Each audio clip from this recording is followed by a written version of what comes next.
President Trump says he's ready for citizenship for Dreamers. The Mueller investigation heats up. And should bosses ever date their secretaries? We'll discuss it. This is The Ben Shapiro Show. So it's wild confusion, mass hysteria, cats living with dogs, the end of the world as we know it. Apparently all of this about the Mueller investigation. I'm going to try and unpack everything that's going on here because I think you're hearing a lot of stuff that's not true from the right. You're hearing a lot of stuff that's not true from the left.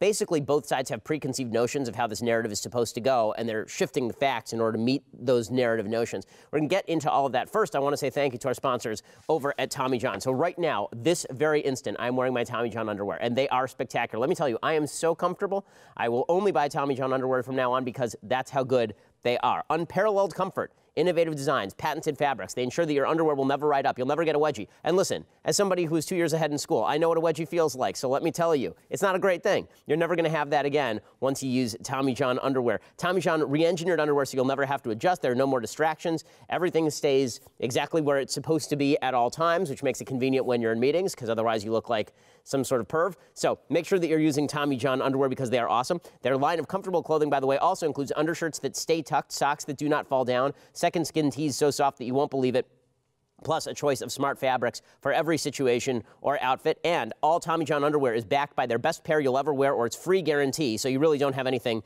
to lose. Hurry to TommyJohn.com right now, TommyJohn.com/Shapiro. When you use /Shapiro, you get 20% off your first order. That's 20% off your first order when you go to TommyJohn.com/Shapiro. Again, 20% off when you do that, TommyJohn.com/Shapiro. Also, use the /Shapiro so they know that we sent you. And make sure that that everything remains where it is supposed to be. It is, I'm telling you, these underwear are just fantastic. Okay, so before I begin with all of the negative news of the day, I just want to make a nice note because I don't normally do this. I'm not big on the emotions. I'm not big on the niceties.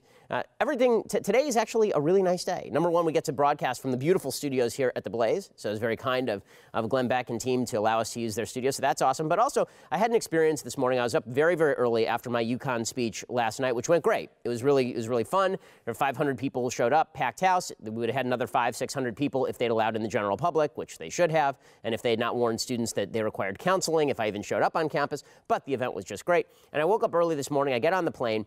And during liftoff, you can't be on the internet. Well, not being on the internet for me is sort of like it must be for a crack cocaine addict who has no access. So I'm sitting there desperately trying to reload things on a phone. And the phone won't connect to anything. And then I realized, hey, there's other stuff on my phone, too. And so I sat there and I listened to Bach, which I downloaded.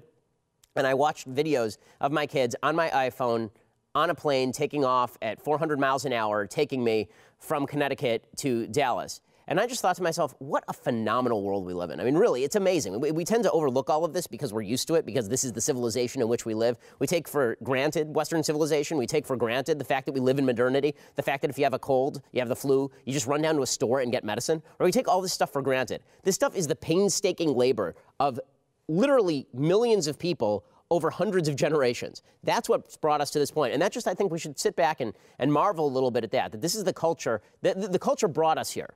Right? I know that there are atheists out there who say it has nothing to do with culture, it has nothing to do with Judeo-Christian values, it has nothing to do with old-fashioned Greek reason and purpose-driven telos. That's nonsense, okay? It's all part of a whole. The reason that you're able to sit on a plane and listen to Bach, right, the music of Bach, a religious man, on your iPhone hundreds of years after Bach died, the reason that you're able to sit on a plane that takes you across the country in 2 hours, 3 hours, in a journey that used to take you weeks. This is all because of free market capitalism. It's all because of innovation. It's all because there were people who felt driven to change the world because, yes, there was a religion that was dictating that it was important for them to change the world and make it better for other people. So all of this is worth appreciating. So that was all the light stuff. Now we get to all the crappy stuff. So here we go. Let's just jump right into the Mueller investigation and what's going on with the FBI. So I want to start off by talking about where the right wing's head is at. Because yesterday I talked a little bit about some people on the right who are suggesting that the FBI is thoroughly corrupt. The FBI has been thoroughly corrupt for years. There was even an implication by a man I greatly admire, Rush Limbaugh, that I thought was completely wrong, that the intelligence community somehow bamboozled George W. Bush on the Iraq War because I guess we're just anti-FBI now. Again, I thought that was silly. I think that the conspiracy theories, however, are coming from a certain place. The place they are coming from is the place where we now know that the FBI was basically complicit with the Obama DOJ in making sure that Hillary Clinton was never prosecuted. Andy McCarthy, who's a pretty level-headed fellow, former federal prosecutor, assistant U.S. attorney.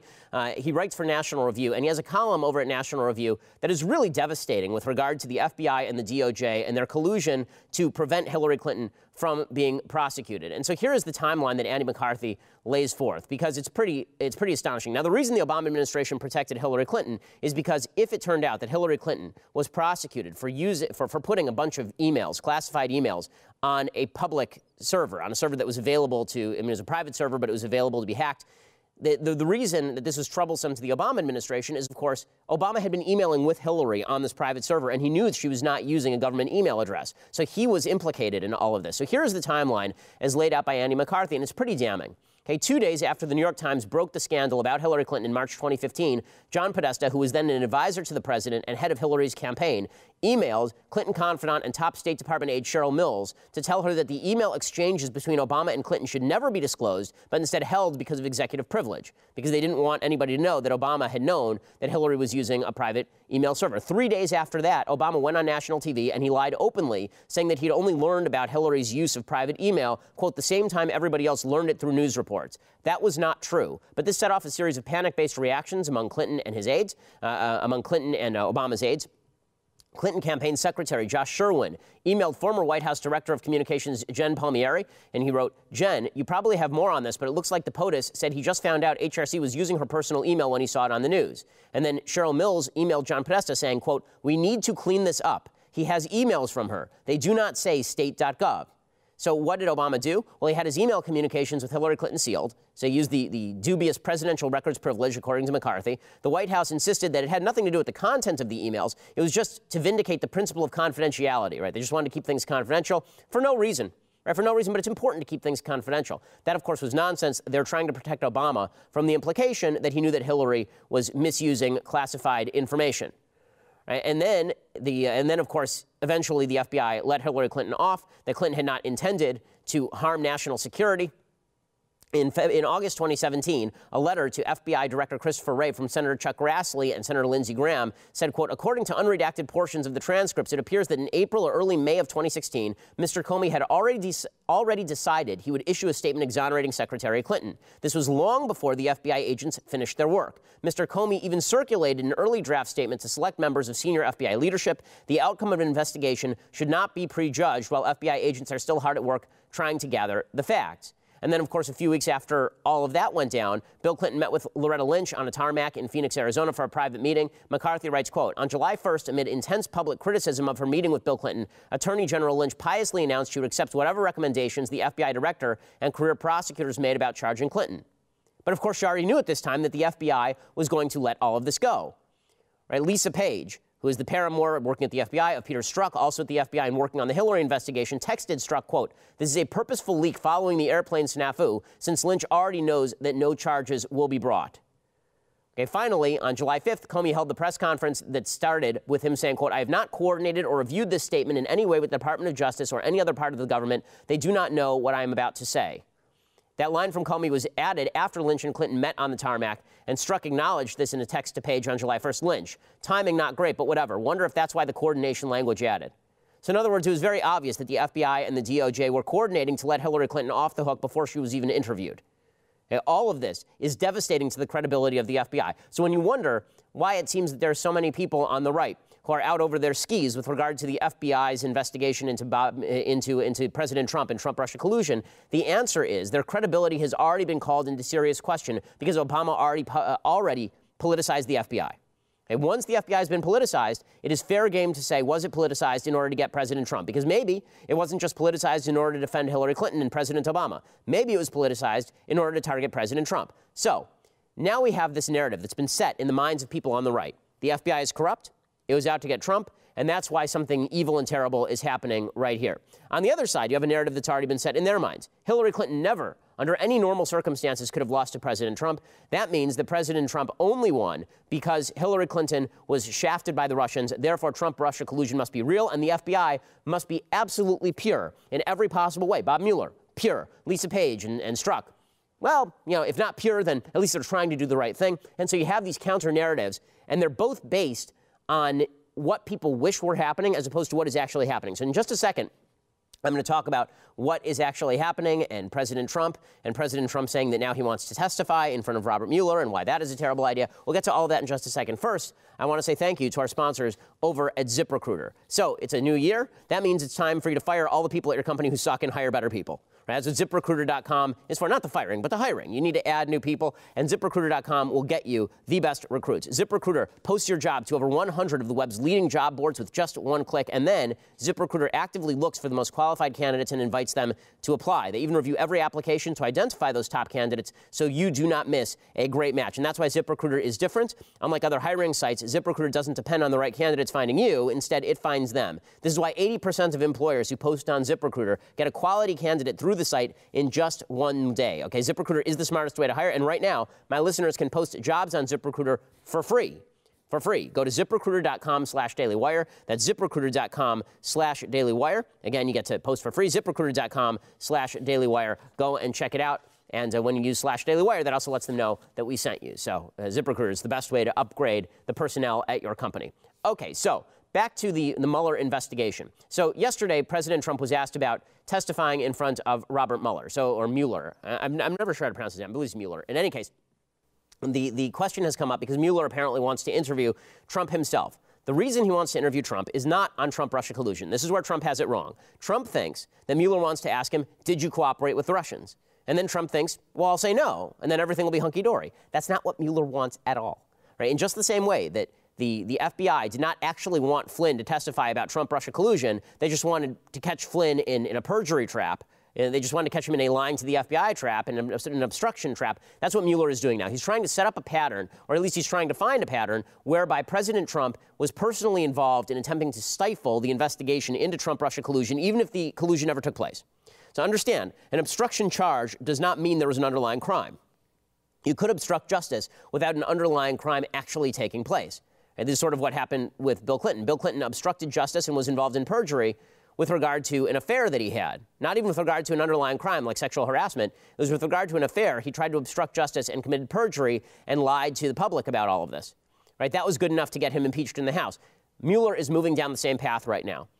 Regardless of Trump-Russia collusion, the idea is that Trump, whether he thinks he's innocent or not, it doesn't matter. If he is trying to pressure people into exonerating him without proper cause, and then he's firing people, the idea is that this is collusion. That this is obstruction, rather. Now, as I said yesterday, it's not actually legal obstruction.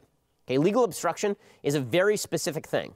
And we talked about all the statutes yesterday, so if you missed it, go back and listen to yesterday's show. But if you're talking about the generalized perception of obstruction, which could end in an impeachment charge by Democrats if they win back the House in 2018, that's what Mueller is setting up for, and that's why he wants to talk to Trump. And that's why what Trump said yesterday is so foolish. He was asked by the media, would you talk to Robert Mueller? And here's what he had to say. But I would love to do it. Did you do it under oath, Mr. President? Who said that? I said that. Oh. Did you do it under oath? You said it. You did say it. You say a lot. Did Hillary do it under oath? I have no idea, but I'm not asking. I think you have an idea. Don't you have an idea? Do you think Wait a minute. Wait. Do you not have an idea? Do you really not have an idea? I'll give you an idea. She didn't do it under oath, but I would do it under oath. Listen, you would. But I would do it, and you know she didn't do it under oath, right? She would do it under oath. If you didn't do it, if you didn't know about Hillary.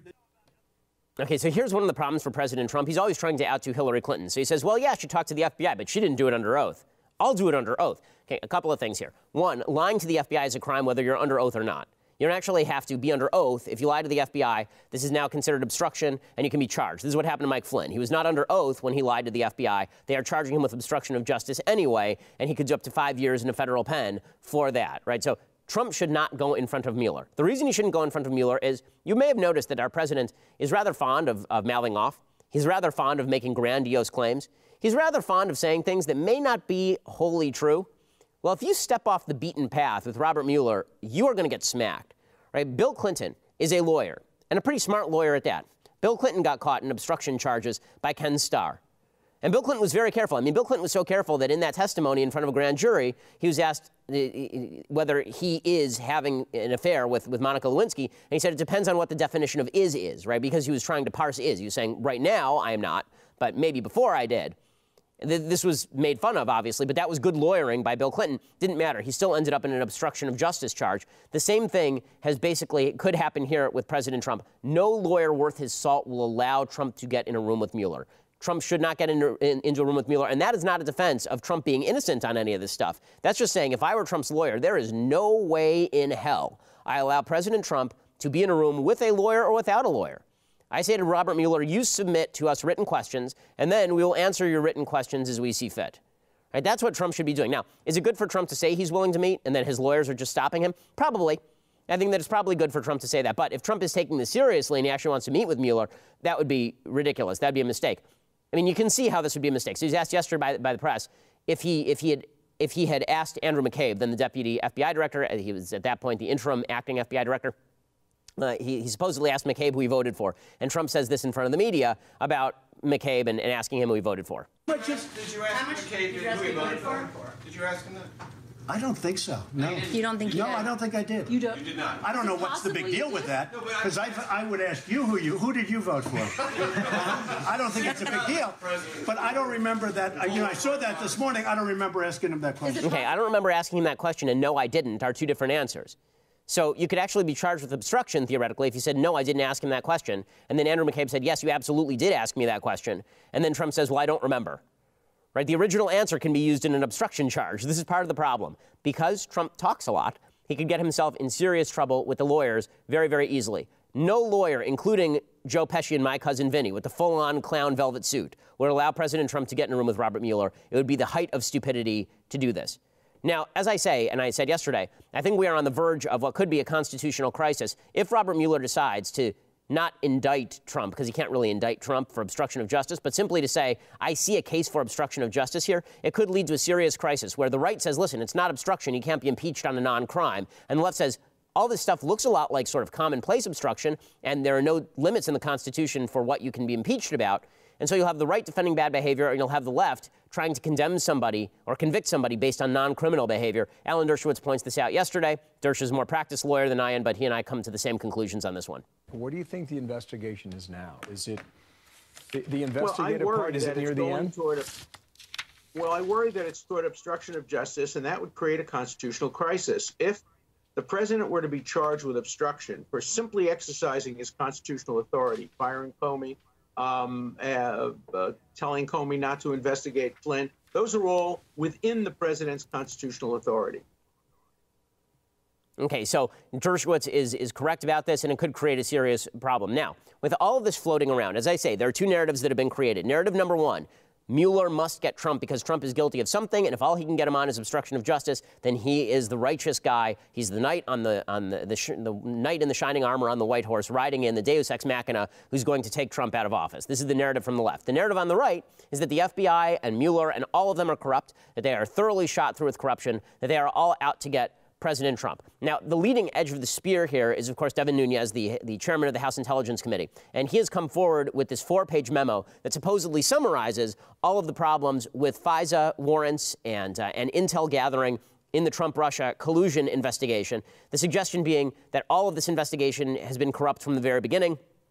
One of the suggestions in the document, presumably, is that the FISA warrant that was originally gathered on Trump foreign policy advisor Carter Page was gathered based on the so-called Steele dossier, the Fusion GPS dossier that was funded by Democrats and may have been filled with Russian disinformation. The idea is that basically the DOJ and the FBI worked based on bad information to try and investigate Trump because the FBI is corrupt. And this goes back to what I was saying earlier. The right believes that the FBI is corrupt and was corrupted by Obama because when it came to Hillary Clinton, they were. So now Nunes is trying to put forth this memo, and the DOJ is trying to get Nunes not to put forth the memo.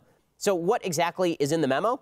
Well, we don't know yet until it's made public, but there's a problem. Okay, the memo itself is a secondary concern. It's written by a Republican. The real question is, what is the underlying material undergirding the memo? What is the classified material on which the memo is based? And the DOJ is saying, and this is the stunning thing, the DOJ's Stephen Boyd sent a letter to Devin Nunes, and that letter says in it that Devin Nunes has not even seen the classified documents to which he is referring in the memo. So in other words, he's creating unverified conclusions and then putting them out there for public consumption. Here's what the DOJ is saying, quote, the committee's memorandum contains highly classified material provided by the department to the committee in a secure facility. We believe it would be extraordinarily reckless for the committee to disclose such information publicly without giving the department and the FBI the opportunity to review the memorandum and to advise the HPSCI of the risk of harm to national security. And this is the sentence that matters. Indeed, we do not understand why the committee would possibly seek to disclose classified and law enforcement sensitive information without first consulting the relevant members of the intelligence community. Seeking committee approval of public release would require that HPSCI committee members to vote on a staff-drafted memorandum that purports to be based on classified source materials that neither you nor most of them have ever seen. You understand that last part of that sentence? The last part is the DOJ saying you're writing a memo suggesting that FISA warrants are bad. You're writing a memo suggesting the intel community is doing all these things wrong. You haven't even seen the underlying document, which suggests that maybe, if that's true, that means that Republicans are basically slandering the FBI in an attempt to defend President Trump because they think that the FBI is corrupt and they're looking for evidence to back that contention. So what we have from the right is the allegation that the FBI is filled with corruption from top to bottom, and we have from the left is the contention that the Republicans are basically making this up in order to defend President Trump. And on that line, you have Dianne Feinstein, the senator from California, and Adam Schiff, who are putting together an alternative memo that supposedly says the investigation is doing just fine, that everything is just great. Now, the Republicans did themselves some real damage here. And I'll explain why they did themselves some real damage to their narrative in just a second. But first, I want to say thank you to our sponsors over at Indochino. So, the best suit that I own, the suit that I love the most, is my Indochino suit. I love this suit. And the way that I got this suit is I went down to the Indochino showroom. It was down in Santa Monica, actually Santa Monica Boulevard in Beverly Hills. I went there, and they fit the suit to you. It is made to order. You get to pick all of the accoutrements on the suit. You get to pick the stitching. You get to pick the buttons. You get to pick the material. You get to pick the lining. It's just fantastic. It makes a great Valentine's Day gift for your hubby or for your boyfriend, ladies. So this is where you should go, okay? You go to Indochino.com. You don't actually have to go to their showroom. You can also send them your measurements, and then they send you a made-to-order suit. You look like James Bond. It's just fantastic. You pick your fabric, you choose your customizations, you submit your measurements, and then you place your order, and you wait for it to arrive in 3 weeks or less. And if something's wrong with it, they make it right. You can shop online at Indochino.com or visit any of their showrooms across North America. This week, my listeners get any premium Indochino suit for just $359. You're paying that much for a suit off the rack at your local department store. Okay, you can get that for a custom-made suit at Indochino.com when you enter promo code Shapiro at checkout. That's 50% off the regular price for a premium made-to-measure suit. Shipping is free. Indochino.com, promo code Shapiro for any premium suit for just $359 plus free shipping. The one that I got is pretty spiffy. It is a 3-piece suit, so it includes the vest. And I love the vest, I have to admit. I need to buy more suits with vests from Indochino just because I love the vest so much. Indochino.com, enter promo code Shapiro at checkout. And get your suit for $359. And, of course, shipping is free. Use that promo code Shapiro also to let them know that we sent you. Okay, so back to our story. The Republicans are trying to make the case that the FBI is corrupt. And one of the ways they're making the case that the FBI is corrupt is they are saying the FBI deleted a bunch of text messages between Peter Strzok, this guy who's involved in exonerating Hillary Clinton, and Lisa Page, his paramour. Both Page and Strzok were married at the time, so these are just classy people all the way through. In any case, they were sending texts to each other, thousands of text messages to each other, something like 50,000 text messages they sent to each other over the course of the last year, which is just insane, by the way. I'm not sure I've ever sent 50,000 text messages to anyone in my entire life. So these people were addicted to text messages, and then, of course, it turns out that a lot of the text messages went missing. And that batch of text messages that went missing included, apparently, some text messages from Strzok to Page and Page to Strzok that were deleted between December 2016 and May of 2017, which is a very crucial period in the life of the Trump-Russia probe and investigation. It involves the firing of Mike Flynn and the firing of James Comey and the investigation of Mike Flynn, right? That's a crucial period where you'd really want those text messages. So people on the right immediately jump to, this is some sort of evil conspiracy. Why are only those text messages missing? Well, it turns out there's a major glitch that affected virtually all FBI phones. So the original reports that it was a glitch that affected just these specific emails was not really true. In any case, they should be able to recover those. They're working on recovering those now. So before we jump to conspiracy inside the FBI to get rid of all the crucial text messages, we should wait to see if they can recover them. Then there's one thing that I can't believe Republicans did this because it's intensely stupid. And what this was is that Republicans decided that they were going to make a big deal out of the secret society text. So what was the secret society text? We talked about it a little bit yesterday. This was the allegation by Ron Johnson, senator from Wisconsin, that there was a text message from Strzok to Page or Page to Strzok talking about a secret society within the FBI, a secret society within the FBI that was going to take down Trump. And we'd already had a message from Strzok to Page talking about an insurance policy against Trump becoming president. That one's actually suspicious. But the secret society, this line was repeated all over Fox News. It was repeated all over conservative talk radio. And the creation of a secret, nefarious society. And the way that Republicans saw the secret society was like Indiana Jones and the Temple of Doom. They thought that they were meeting down in some deep, dank cave, and people were ripping people's hearts out. That basically, when Peter Strzok and Lisa Page talked secret society at the FBI, it looked something like this. Kalima. Kalima. Kalima. Shakti de. Bali chadhao tere aage.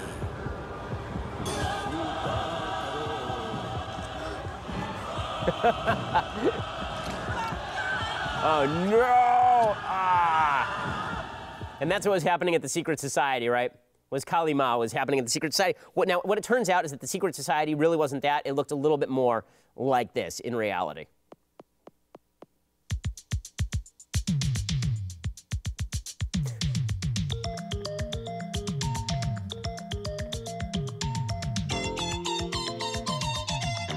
That was the secret society. It was actually Revenge of the Nerds. It was not, in fact, Kali Ma. It was just Revenge of the Nerds.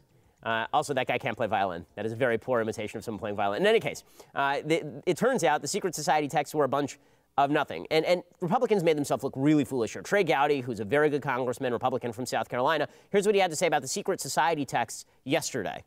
It's right after they're lamenting the fact that Trump won North Carolina and that he won Florida, and they're really disappointed in the way the election turned out. And then about an inch down from that is a conversation about perhaps this should be the first meeting of the secret society. And then about 2 texts down, they say, let's talk about it with Andy. I don't know if that's Andy McCabe, and I'm not going to allege that it is. But it's eerily similar to what they said about the insurance policy. You kind of are. You're throwing it out into the ether. Okay, so it's all about the secret society. The secret society is something that we really have to be worried about. Ooh, the secret society. Well, unfortunately, we now have the actual text of the secret society text. Okay, here's what it says. Are you even going to give out your calendars? Page wrote to Strzok in a text obtained by ABC. Seems kind of depressing. Maybe it should just be the first meeting of the secret society. Okay, it's a joke, folks. Okay, I text with my friends all the time, and we talk about meeting of the protocols of the elders of Zion at our local synagogue, making fun of the idea. Okay, the secret society is not an actual secret society. They're not getting together to defeat President Trump. Now, that doesn't mean that there wasn't nefarious activity inside the FBI. But when you go out on a limb by using the phrase secret society over and over and over, and it turns out that it was likely a joke, you just make yourself look stupid. You just make yourself look bad. Speaking of looking bad, Representative Matt Gaetz is an American attorney and politician who's been the U.S. representative for Florida's 1st congressional district since 2017, according to Dr. Wikipedia. And he was on with Chris Cuomo last night on CNN trying to make the case that there's corruption in the FBI. Guys, if you're going to make the case that there's corruption in the FBI, please do a better job than this. This is clip 14, because when you're making Chris Cuomo look good, you're doing something deeply wrong. Here it is. You say that this is the biggest coincidence since the Immaculate Conception. What are you talking about? The Immaculate Conception is not how Jesus was born. It was the conception. That's the nature of the Immaculate Conception. It was Mary's conception. It was the mother's conception without original sin. It was not the conception of Jesus. Facts matter, Congressman. If you're going to make an analogy, at least know what you're talking about, because you got to have a basis for these things. You only know what you show. You got to release that memo. It's got to have the facts, and you better figure out what this secret society is before you say that there's a shadow organization within the FBI. Chris Cuomo may be thick as a block of wood, but at least he knows his Catholic catechism from Sunday school. The bottom line is this. If you're going to make serious allegations, then you should be able to support them or wait for the evidence to come out. So here's my suggestion on all of this. Let's just wait for all the evidence to come out. Is that so tough? Could we do that? How about just, wait for some evidence? I know we want to jump to conclusions, and we want to determine that the FBI was out to get Trump, or we want to determine that the FBI is completely clean and the Republicans are out to slander the FBI. Don't worry. We're going to find out what the story is. Either there's going to be something here or there's not going to be something here. Either it's going to turn out that there was, in fact, a FISA application put on based on bad sources, or it's not. And by the way, President Trump should release that FISA application. I want all of this stuff released as soon as possible. More public light is necessary now. We need to see all of this material. It is imperative that we see as much of this material as possible. If we do not see this material, then the trust in our institutions is going to continue to decline in rather marked ways, which is going to be a continuing disturbing thing. So please, how about we just wait for the evidence to come out? Because it turns out a lot of propositions can be true at once. It can be true that there are corrupt people inside the FBI, but that the FBI investigation may not be fully corrupted. It can be true that there's no Trump-Russia collusion, but that obstruction took place. Or that obstruction didn't take place, but Trump acted in ways that were bad. It can be true that Hillary Clinton was exonerated by the FBI in corrupt fashion, but that the investigation into Trump is still legitimate. Or it could be true vice versa. We don't know. We don't know. We just don't know. Okay, and until we know, I'm going to hold off on saying that we know. I'm not going to jump into this is worse than Watergate until we know whether it's worse than Watergate. I'm not going to suggest that missing text messages, which may be recovered, are worse than 18 minutes of tape that are missing in the Watergate tapes, because I don't know. You don't know. Anyone who's telling you they know is lying to you. No one knows anything at this point, which is why I'm trying to bring you all the news and sift through it and bring you what I think is actually happening and where I think this is going. In the end, I'm not sure any of this goes anywhere. It seems like much ado about nothing to me on all sides. The FBI probably is not thoroughly corrupt. Trump probably did not collude with Russia. There probably was no obstruction of justice, and this is all a giant waste of time and energy. If so, we have a reason to be pissed, but that's a different reason to be pissed than everybody is pissed off right now. So in just a second, I'm going to discuss whether President Trump has betrayed conservatives on immigration, because there are some folks saying he has done so. I'm going to defend President Trump from those charges because I don't think that's exactly correct. But first, you're going to have to go over to dailywire.com right now and subscribe. So first of all, you should just know that when you subscribe, you always get to be part of our mailbags. You also get to be part of, you also get to send us live questions when we do live events. Well, one of those live events is coming up on the State of the Union Day, right? Tuesday, January 30th, next week. We are going to be doing an extra long broadcast. Me, Andrew Klavan, Michael Knowles, Daily Wire God King Jeremy Boring. We're all going to be sitting around talking about the last year in politics, talking about what's happened, talking about what we expect from the State of the Union. We will watch it together with you, MS3TK style, so we'll comment on it actually during the State of the Union. It'll be lots of fun. You will want to tune in. You can do that at dailywire.com.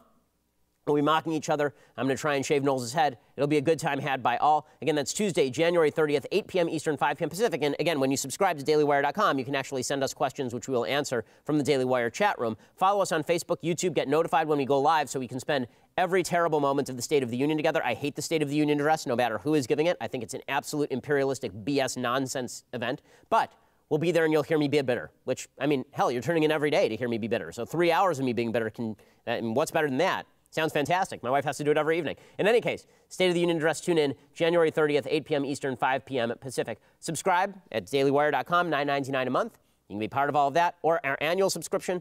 With all of those aforementioned glories, you also get our world-famous Leftist Tears Hot or Cold Tumbler. I didn't bring it with me because it's just too valuable to travel with. I wouldn't want to break it.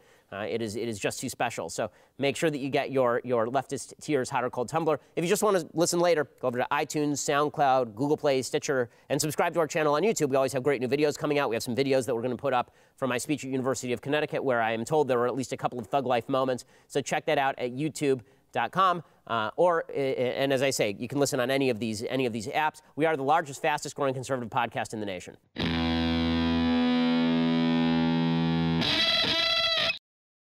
Alrighty, so another big news. There are a lot of people who are very hot and bothered about President Trump's statements on immigration. So let's talk about what President Trump had to say about immigration. I'm going to play you the clip of Trump talking to the press about an immigration deal that he thinks he's going to make with Democrats.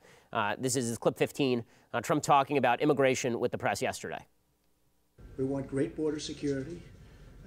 We want to do a great job with DACA. I think it's our issue. I think it's a better issue for the Republicans and for the Democrats. Do you want citizenship for Dreamers? We're going to morph into it. It's going to happen at some point in the future. Over a period of 10 to 12 years, somebody does a great job. They've worked hard. It gives incentive to do a great job, but they've worked hard. They've done terrifically, whether they have a little company or whether they work or whatever they're doing. If they do a great job, I think it's a nice thing to have the incentive of, after a period of years, being able to become a citizen. How many years, Mr. President? Do you have a We're looking at 10 or 12. 10 or 12 years? If there's no agreement by March 5th, are you going to protect them? Are you going to extend the deadline? Yeah, I might do that. I might do that. I'm not guaranteeing it because I don't want to do, I want to put a little bit of a, but I certainly have the right to do that if I want. Should these streamers be chain migration? We're going to create a standard that's a good standard so that not everybody can, not everybody that you ever met can come into the country. Okay, so people are super, super angry. How dare Trump say all of this? This is obviously Trump going back on his campaign promises. Now, lest you forget, Trump made a lot of promises during the campaign. And a lot of those promises conflicted with one another. We're going to take care of everybody. It'll be an act of, he said a week ago, we're going to have a bill of love. Right? Trump says lots of stuff all the time. But the truth is, that these dreamers are not going anywhere. Okay, let's be frank about this. They're not going to be mass deported. The idea that Trump was saying that during the campaign was always asinine. People who believed that Trump was going to mass deport 800,000 people who were brought in here as children are fooling themselves. It was never going to happen, and anyone who believed that was getting bamboozled. As I was saying consistently during the campaign, because it wasn't true. Okay, Trump was never going to throw all these people out. He was not going to throw their parents out. He was not going to deport 8 million illegal immigrants, as much as Ann Coulter would have wanted it. It was never going to happen. So Breitbart, to its credit, I will suggest, actually came out against Trump yesterday, because now that Bannon isn't there, I guess they don't have to lick Trump all the time. So now they actually came out with a headline. Here's what the headline said at Breitbart. And, of course, these were his biggest sycophants, right? They say, immigration shock. Amnesty Dawn suggests citizenship for illegal aliens. So they're saying amnesty dawn now. Now, is Trump really talking about an amnesty? Well, he is talking about an amnesty in the sense that these people will get citizenship after 10 to 12 years. But again, that's the direction this was going to move anyway. So the real question is, what does he get in return for that? It was a foregone conclusion that these people were not going to be deported. And when Trump says that he may reinstate DACA in March, what he's really saying is, I may just leave them here regardless of whether we come to any agreement. What he's pushing for is what he has already said he is pushing for. Okay, what he is actually pushing for is an end to chain migration, except for parents who may or may not receive citizenship, according to Trump. We have no idea. $25 billion for building the border wall, for 800 miles of the border wall, so not an entire border wall along 2,000 miles or anything like that, but $25 billion for building the border wall, and an end to the diversity visa lottery. I thought that this was pretty much the deal that a lot of conservatives wanted. And now he's being accused of a great betrayal on all of this because he's talking citizenship after 10 to 12 years for illegal immigrant children. Now, the parents should not get citizenship. If they do get citizenship, it should be done based on a need basis, right? My view on the dreamers, by the way, is the same as with their parents. We get to determine who enters the country and who does not. Practically speaking, nobody's going to deport these kids or these young adults now. It's not going to happen. So they were always going to get citizenship. Trump was always going to do it. Okay, I'm just sorry to break it to you, Ann. I mean, that's just the way it was going to go. All of that said, if Trump can get in return for that an end to chain migration, money for the border wall, an end to the diversity visa lottery, those are pretty substantial steps in the right direction. Those are pretty good steps in the right direction. So this isn't really a bad deal unless Trump gives full amnesty to parents who have actually illegally crossed the border on a blanket basis, because then you're not talking about just the kids. You're talking about all of their parents and all of their relatives and all the rest of it. That's something that we obviously need to prevent. Right? If you came across the border illegally, you should not be getting citizenship. If you do get citizenship, it should be because you went to the back of the line and you waited just like everybody else, and we evaluated you using the same standards we would for legal immigrants.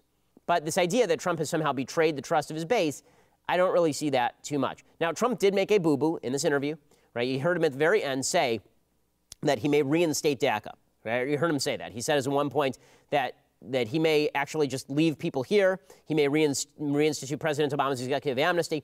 That's a bad negotiation tactic. Dirty little secret about Trump. He's crappy at negotiation. Okay, for all the talk about how great he is about deal-making, he's not a great deal-maker. Right? The last time he tried to make a deal, he caved directly to Schumer and Pelosi and left Paul Ryan and Mitch McConnell with their pants around their feet. The fact is that he's not good at negotiation. His opening bargain is basically, what do you want? Maybe I can give it to you. Okay, it's not a really good open negotiating stance. He needs to pretend, at the very least, that he's going to deport a lot of people in order to force Democrats to the table. Democrats feel no need to come to the table. Instead, they believe that they can simply pillory Trump, and two things will happen. Either Trump will listen to them, in which case they'll get what they want, or Trump won't listen to them, in which case they can continue to pillory him. Right, this is what Chuck Schumer was doing yesterday. Here's the Senate Minority Leader suggesting that the Tea Party and Donald Trump, by extension, are just horribly anti-immigrant.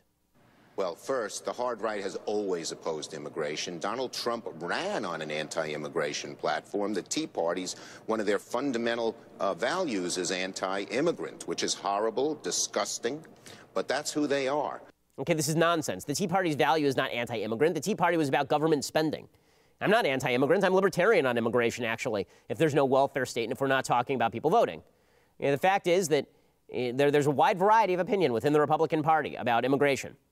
But the Democrats want to pillory Trump as such. Trump's done a good job, I think, of avoiding that. But when he says that there's no stick, right, I'm just going to reinstate DACA if Democrats don't do anything, Democrats win either way.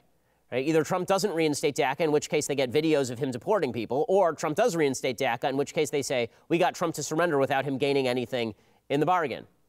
Now, that said, it is pretty obvious Democrats don't want to solve the problem, and dreamers are beginning to wake up to this. A lot of illegal immigrant children are beginning to wake up to the fact that Democrats aren't actually interested in helping them here. They just want to posture on it. Here's an angry dreamer to Democrats saying, listen, we've been waiting for 17 years. Why are you making us wait longer than this? When there's a Republican president, a Republican Senate, a Republican House, that are quite recalcitrant against Dreamers. You're not going to get it all at once. For DACA recipients, the uncertainty is unsettling. We waited 17 years already. We shouldn't be waiting any longer. Okay, so they are getting pressure from their left, but I'm not sure it's enough for them to overcome the left's joy when Trump loses. This is the nice thing about being on the left. If you can do something that hurts Trump, then your base will forgive you for doing something that also hurts them. And this is a sad truth of politics. Hurting your enemy is sometimes more important than pleasing your base with policies they actually like. If we all worried about pleasing our base with policies that we actually like, we might actually get somewhere. But politics is, unfortunately, a binary system. If Chuck Schumer can slap Trump across the head, enough of his base will be happy for that they'll ignore the fact that the Dreamers will still end up in limbo. Okay, one other quick note that I want to make. So Caitlin Collins, the commentator on CNN, and Jake Tapper played an element from his show The Lead, in which Caitlin Collins suggests that men at work should never be dating women at work. What I've said all along is that the left has no consistent standard as to what is appropriate in male-female relationships, and so now they're trying to backtrack and create this rather repressive and Victorian new standard as to how dating is supposed to go. Here's Caitlin Collins doing that yesterday and being cheered for her trouble. Why releasing this letter clears things up? It doesn't. It actually makes them worse. It makes him look even more embarrassing and creepy and whatever. And let this just be a message to all of the grown men out there that the younger women who work for you do not want to date you. They do not want to be your soulmate. They do not want to go to ice cream with you. They do not want to be your partner. And when they start dating someone else, you cannot get angry with them for that and try to pay them money to cover it up. That is just a lesson. I should not have to say that to people. I'm a 25-year-old woman. I shouldn't have to say that to anyone, that when a woman goes to work, they don't want to date their boss. Okay, so let me be clear about this. This is true for the vast majority of women who go to work. It is not nearly true for all women who go to work. Okay, the idea that women don't date their bosses at work is belied by most of human history. Okay, if it were not for bosses marrying their secretaries in the 1950s, an entire generation of people would not exist. Okay, how many people in this audience have met their wives at work? How many men were in a position of superiority in terms of the hierarchy at a company over the people that they eventually married? A lot.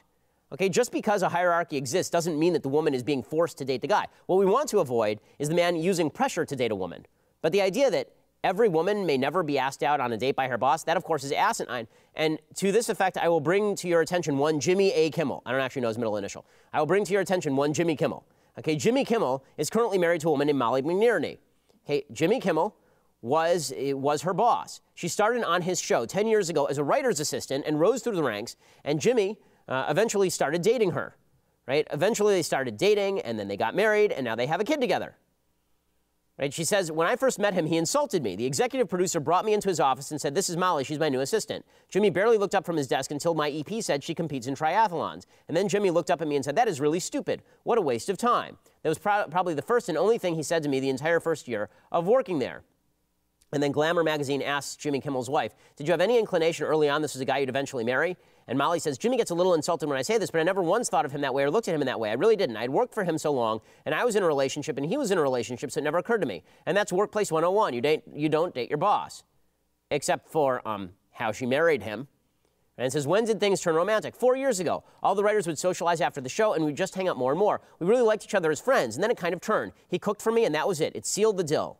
And she says, at one of our writers' meetings, because Jimmy is always thinking about food, he asked us what our 5 favorite foods were. I listed mine, which were pizza, gnocchi pasta, a BLT, crab claws, and a cheeseburger. Shortly after, he had invited me to his house, and I was very nervous. I mean, this is my boss. I was thinking, I got to be careful here. He opens the door, and the whole house smelled delicious. I walked in, and there was a pizza, a BLT, crab claws, cheeseburger, and gnocchi. He had made them all from scratch. I couldn't believe it, and I realized how incredibly thoughtful and generous he really was. So, let me say something here. Okay, if Jimmy Kimmel had invited this woman over, and she had not been into it, and had not wanted to marry him, the entire Me Too movement would be claiming that Jimmy Kimmel was responsible for sexual harassment and abuse of power. She went there and married him, so now this is a great romantic story that gets retold in Glamour magazine. My suggestion here is that there is no rational standard that is being held to. It is not the end of the world if a boss invites a subordinate to a date. It is the end of the world if the boss offers consequences for the subordinate not taking him up on the date. Right? It is exploitation if it's exploitation, but it is not inherently exploitation for a boss to be asking a woman on a date, and it just demonstrates that when you have a lack of moral foundation, you end up creating this bizarre set of rules that is more Victorian than I am. Okay, it's nearly impossible to be more Victorian than I am on sex, yet somehow the left has accomplished this magnificent feat. So that is where we are now.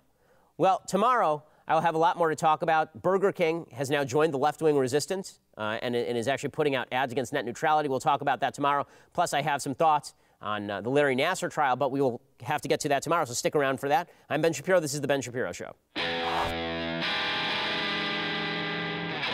The Ben Shapiro Show is produced by Mathis Glover, executive producer Jeremy Boring, senior producer Jonathan Hay. Our technical producer is Austin Stevens, edited by Alex Zingaro. Audio is mixed by Mike Coromina. Hair and makeup is by Jesua Alvera. The Ben Shapiro Show is a Daily Wire Forward Publishing production. Copyright Forward Publishing 2018.